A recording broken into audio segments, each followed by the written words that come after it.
Vamos iniciar agora então o dimensionamento das bases de pilares.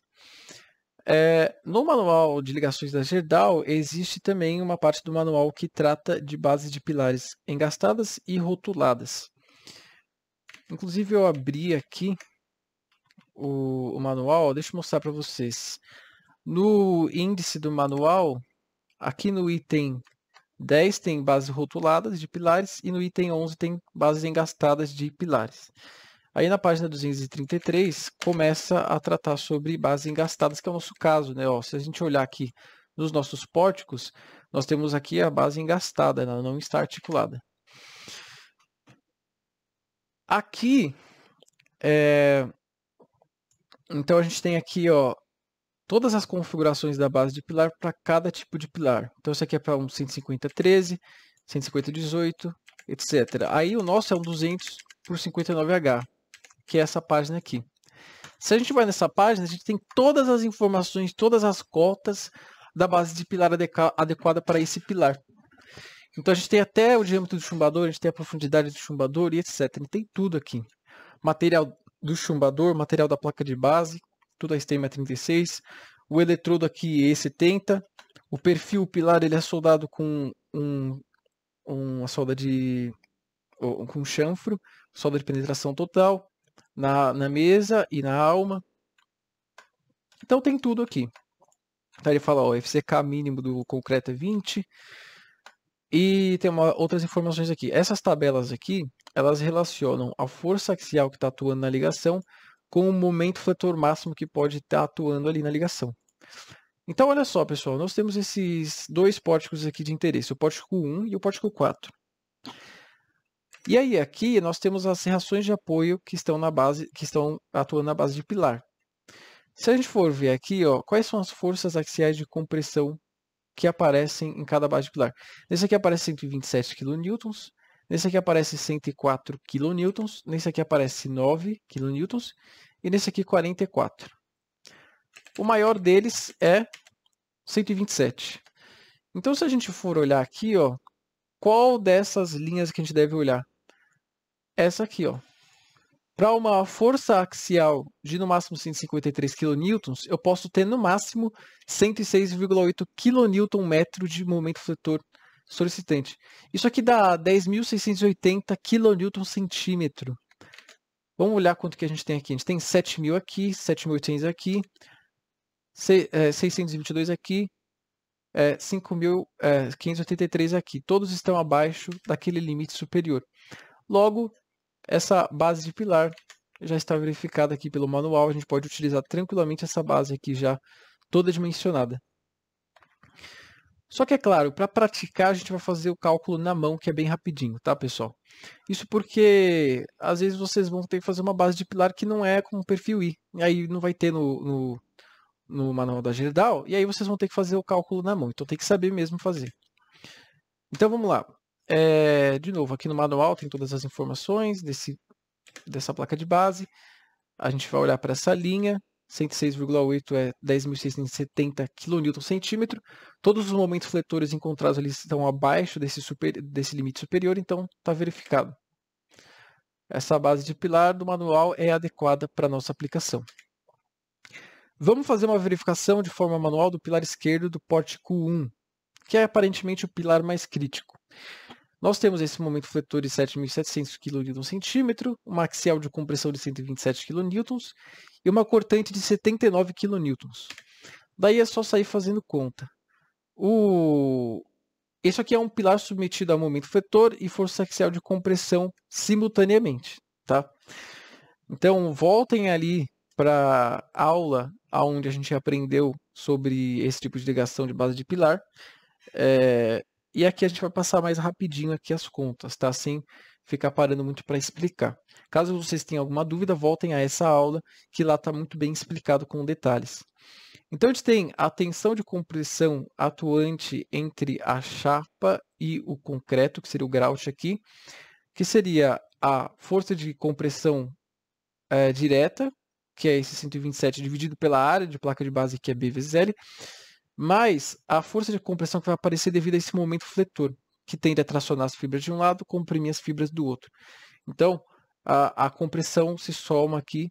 Então, fazendo a conta, o B é 40, que é essa medida aqui da placa de base. O L é 45, que é essa outra medida aqui da placa de base. Força axial de compressão 127 e o momento fletor 7.700. Fazendo a conta, dá 0,641 de compressão aqui entre placa de base e concreto. Isso aqui a gente vai usar para fazer aquela verificação do concreto com a tensão resistente de compressão do concreto, que é aquele 0,51 FCK raiz de A2/A1.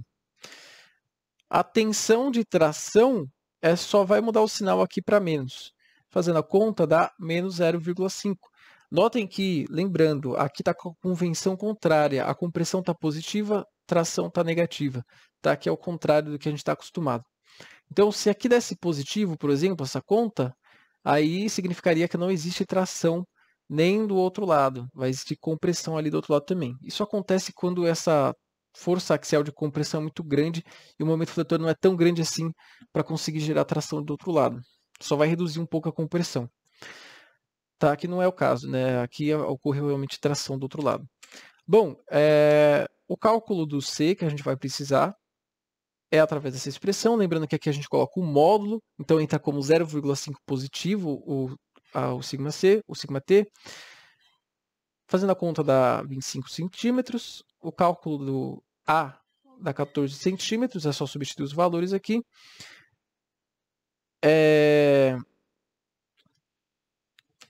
O cálculo do Y é só substituir os valores aqui, lembrando que o E é a distância da extremidade aqui da chapa até o centro do chumbador, que é 60 milímetros ou 6 centímetros. Tá? O L é esse comprimento longitudinal aqui da chapa, 45 centímetros. Tá? Agora, fazendo o cálculo do esforço na linha dos chumbadores tracionados, o T, utilizando essa expressão, a gente encontra 193 kN. Só que isso aqui é esforço na linha dos chumbadores.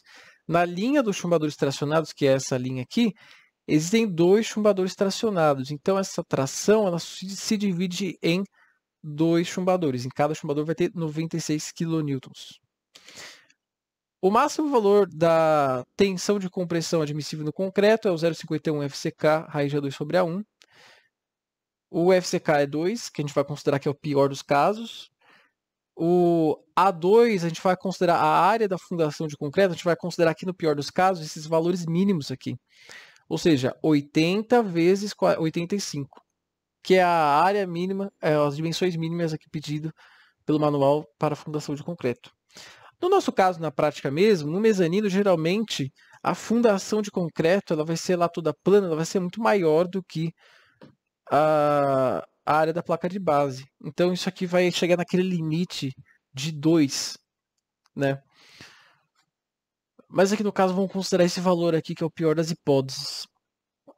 A área 1 é a área da placa de base, que é 40 vezes 45. Isso aqui vai resultar em 1,9, que é muito maior do que a tensão de compressão atuante, solicitante, que é 0,641 que a gente calculou.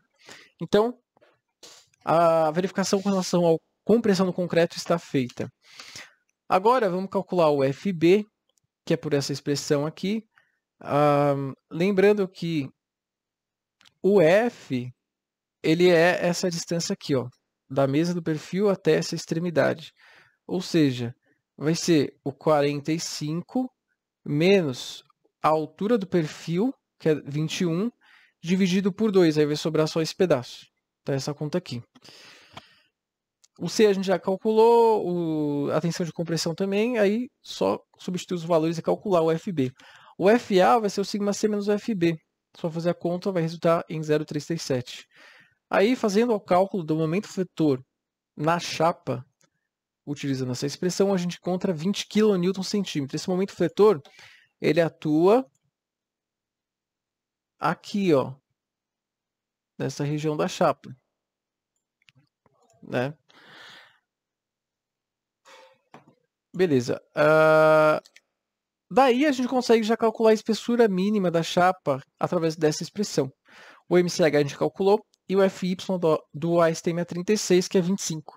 Fazendo a conta, dá 26 milímetros no mínimo que precisa de espessura de chapa. Só que no manual da Gerdau, ele colocou 37,5 milímetros, que é maior do que o valor mínimo, então passou por essa verificação também de momento fletor na chapa. Bom, agora vamos verificar os chumbadores. Os chumbadores aqui na linha onde está ocorrendo tração, eles estão submetidos a 96 kN de tração, como a gente já calculou anteriormente. Aquela força cortante que aparece como reação de apoio na ligação, ela se divide entre os 4 chumbadores. Então tem que fazer a cortante que chega ali na ligação, dividido por 4, vai dar quase 20 kN de cortante em cada chumbador. Logo vai ter os chumbadores aqui na parte onde eles estão sendo tracionados, que eles também vão estar sendo submetidos a cortante. Logo, a gente vai ter que utilizar essa equação aqui que considera a combinação dos esforços. Daqui a gente já consegue extrair um diâmetro mínimo para o chumbador.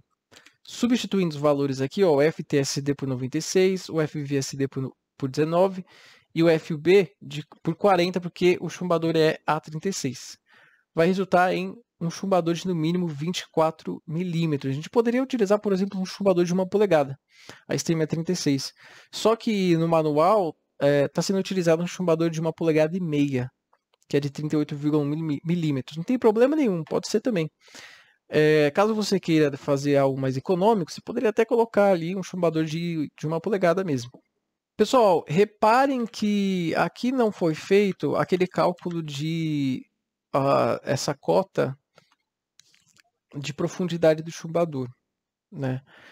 Aqui, inclusive, pode até haver interferência entre os cones de arrancamento. Então, façam todas essas verificações e vejam se essa profundidade aqui de ancoragem está correta. Veja se tem interferência entre os cones de arrancamento. Se tiver, façam as contas lá com aquela fórmula que considera essa interferência. Então, façam essa verificação aí como exercício, só faltou fazer ela, e veja se essa profundidade aqui que ele está mostrando de 750 milímetros menos mais ou menos 70 tá correta. Tá mais ou menos uns 700 milímetros aqui de LC, né, ou LH, não lembro agora a nomenclatura, acho que era LC, essa cota de profundidade. Tá? Façam isso como exercício.